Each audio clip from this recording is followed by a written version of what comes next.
মাত্র 2 মাস কুল মাইন্ডে থাকো, পার্টনার তোমার জন্য পাগল হয়ে যাবে। তুমি যা চাইবে পার্টনার তোমাকে তাই দিতে বাধ্য হবে। বাট তোমাদের মধ্যে বেশিরভাগ জনেরই কী হয় জানো, তোমরা অযথা চিন্তায় থাকো, অযথা অস্থিরতাকে ফিল করো, যে কারণের জন্য ইউটিউবে আমাদের ভিডিওগুলোকে দেখো। আমাদের ভিডিও দেখাকালীন তোমাদের ভালোই লাগে, বাট যখন আমাদের ভিডিও দেখা বন্ধ করে দাও তখন তোমাদের কী হয়। দেখো বন্ধুরা, তোমাদের সকলের উদ্দেশ্যে আমি একটা কথাই বলতে চাই, তোমাদেরকে কিন্তু নিজেকে নিজেই সামলাতে হবে। আমরা ইউটিউবে যে সমস্ত টিপসগুলো তোমাদেরকে দিচ্ছি সেই সমস্ত টিপসগুলোকে অ্যাপ্লাই করতে হবে। বাট তোমাদের মধ্যে বেশিরভাগ জনই ভয়ের কারণে কিন্তু সামনে এগোতে পারো না। আমাদের দেওয়া টিপসগুলোকে সঠিকভাবে ফলো করেছো, ফলো করার পরেও তোমরা পার্টনারের কাছ থেকে প্রাপ্য জিনিসগুলো পাওনি, যার ফলে তোমাদের মনে একটা ভয় ঢুকে গেছে, হয়তো সে তোমাদেরকে ভালোবাসে না, হয়তো সে আর সম্পর্কটার মধ্যে সেভাবে থাকতে চায় না। বাট আমি তোমাদের উদ্দেশ্যে এখানে একটাই কথা বলবো, তোমাদের মধ্যে যে জিনিসটার অভাব রয়েছে তা হচ্ছে ধৈর্যের অভাব। তোমাদের মাথা খারাপ হয়ে যায় সে মানুষটাকে কল করার পরে যদি সে মানুষটা তোমার কল রিসিভ না করে, তোমার মাথায় নানান নেগেটিভ চিন্তা ভর করতে শুরু করে। যদি তাকে কল করাকালীন তুমি তাকে ব্যস্ত পেয়ে থাকো, তবে তোমার মনে এই ভয়টা দানা বাঁধে সে হয়তো অন্য কোনো সম্পর্কের মাঝে যুক্ত হয়ে গেছে, যার ফলে তুমি তাকে বারংবার এসএমএস করো, ইতিহাস সমতুল্য এসএমএস পাঠাও, তোমার নাম্বার থেকে ফোন রিসিভ না করলে অন্য কোনো নাম্বার থেকে বারবার ট্রাই করে থাকো। তোমার এসব ব্যবহারের ফলে সে মানুষটা কিন্তু আরও শক্তিশালী হয়ে যায় এবং তুমি তোমার দুর্বলতাকে সে মানুষটির কাছে তুলে ধরো। দেখো বন্ধুরা, তুমি সে মানুষটিকে অনলাইনে দেখছো, তুমি তোমার পার্টনারকে অনলাইনে দেখাকালীন যদি তাকে প্রশ্ন করো যে কেন তুমি অনলাইনে রয়েছো, তোমার এই প্রশ্নের ফলে সে কি তোমাকে পজিটিভ উত্তর দেবে? কখনোই না, বরং তোমার এই প্রশ্নের ফলে সে তোমার ওপরে রীতিমতো রেগে যাবে। কেননা তোমার এই প্রশ্নের মধ্যে লুকিয়ে রয়েছে তার প্রতি সন্দেহ।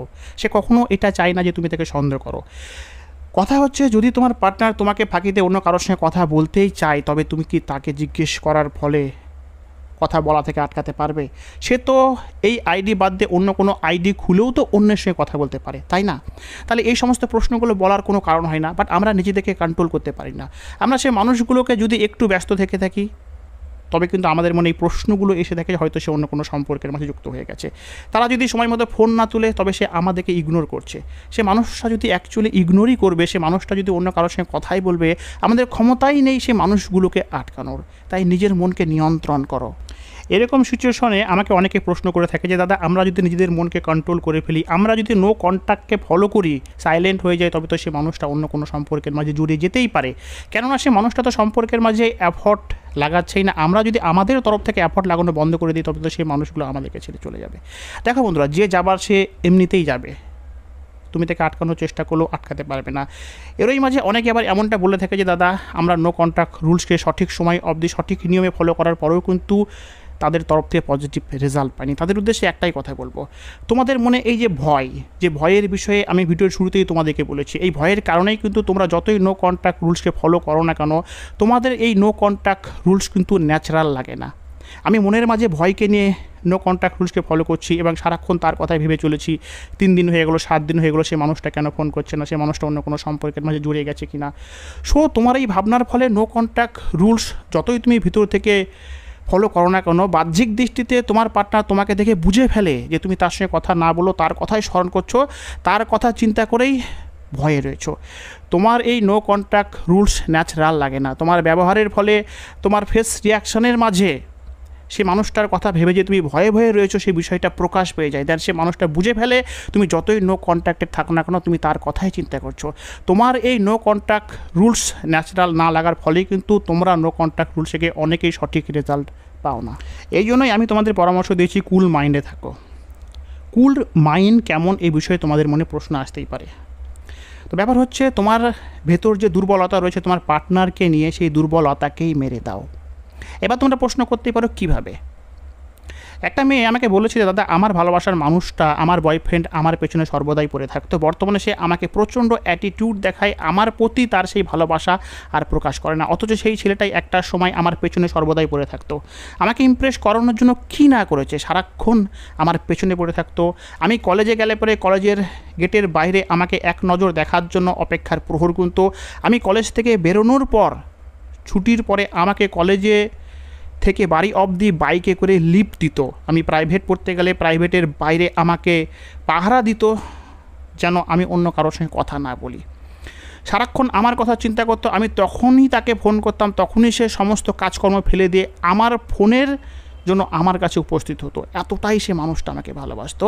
বর্তমান সে মানুষটা আমার প্রতি আগের মতো আর ভালোবাসা দেখায় না, আমার প্রতি আর ইন্টারেস্ট শো তো করাই না, উল্টে আমি কোনো বিষয় বলে সেগুলোকে ইগনোর করে। আমি আমার তরফ থেকে সেই মানুষটাকে অনেক বোঝানোর চেষ্টা করেও বিফল হয়েছি। দেন তার মধ্যে জেলাস ফিল করানোর জন্য তাকে আমি বলেছি যে দেখো আমার বাড়ি থেকে ছেলে দেখা শুরু করেছে, আমার কিন্তু বিয়ে হয়ে যাবে। তারপরেও ছেলেটা বলেছে ঠিক আছে, যদি তোমার বাড়ি থেকে বিয়ে করানোর জন্য ছেলে দেখতে থাকে তবে তুমি বিয়ে করে নাও। তার তরফ থেকে বলা কোনো কিছুরই কিন্তু ইফেক্ট ছেলেটার ওপর পড়ছে না। তার কারণটা কি জানো? তার কারণ একটাই, ছেলেটা মেয়েটাকে কতটা লেভেলে বুঝে ফেলেছে। ভাবতে পারছো যে এত কিছু বলার পরেও কিন্তু ছেলেটা নিজের মাথাকে কুল রেখেছে। ছেলেটা জানে যে মেয়েটা যে কথাগুলোই বলছে সে কথাগুলো সত্য না, সেই মেয়েটি ছেলেটিকে দুর্বল করার জন্য এই সমস্ত কথাগুলো বলতে চলেছে। এবার দেখো, আমরা হলে এমতো অবস্থায় কী করতাম, সেই মেয়েটিকে বোঝানোর জন্য উঠে পড়ে লাগতাম, সেই মেয়েটির জন্য কান্নাকাটি করতাম, তুমি বিয়ে করো না ইত্যাদি ইত্যাদি বলে সেই মেয়েটিকে মানানোর চেষ্টা করতাম। তুমিও কিন্তু তাই করো, তোমরাও কিন্তু তাই করো। বয়ফ্রেন্ড বা গার্লফ্রেন্ড তোমার ফোন তুলছে না, তুমি অস্থির হয়ে যাচ্ছ।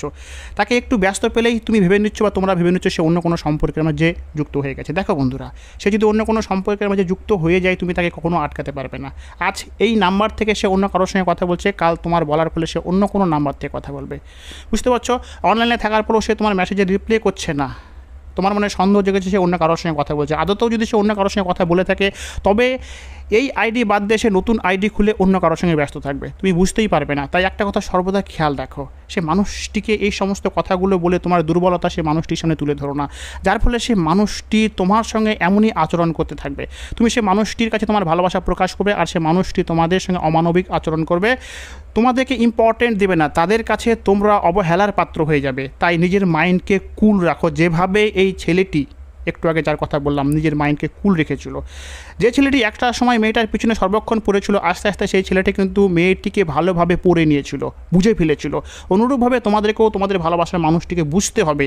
তার কাছে এই অবহেলার পাত্রের যন্ত্রণা থেকে মুক্তি পেতে গেলে তার মাথাকে বুঝে নিজের মাথাকে কুল রাখতে হবে, তাও আবার অল্প সময়ের জন্য না, মিনিমাম হলেও 2 মাস। যখন তুমি 2 মাস নিজেকে কুল রাখতে পারবে, বারবার তাকে রিকোয়েস্ট করবে না তার কাছে ভালোবাসা পাওয়ার জন্য, তাকে এটা বলবে না যে তুমি আমাকে একটু সময় দাও, তুমি আমার ফোন রিসিভ করছো না কেন, তুমি কার সঙ্গে ব্যস্ত রয়েছো, এই সমস্ত কথাগুলো যখন বলা বন্ধ করে দিবে, নিজেকে নিজের মধ্যে কুল রাখবে, সে যা ইচ্ছা তাই করুক না কেন, নিজেকে মিনিমাম 2 মাস কুল রেখে দেখো, আমি গ্যারেন্টি দিচ্ছি সে মানুষটার মনে তোমাকে নিজের দুর্বলতার সৃষ্টি হয়েছে, সেই দুর্বলতা ভেঙে চুরমার হয়ে যাবে। সে মানুষটাও তোমার কথা ভেবে তোমাকে হারানোর ভয়ে কুঁকড়ে থাকবে এবং তুমি তার কাছে যা চাইবে তাই পাবে, কোনোরূপ রিকোয়েস্ট না করে।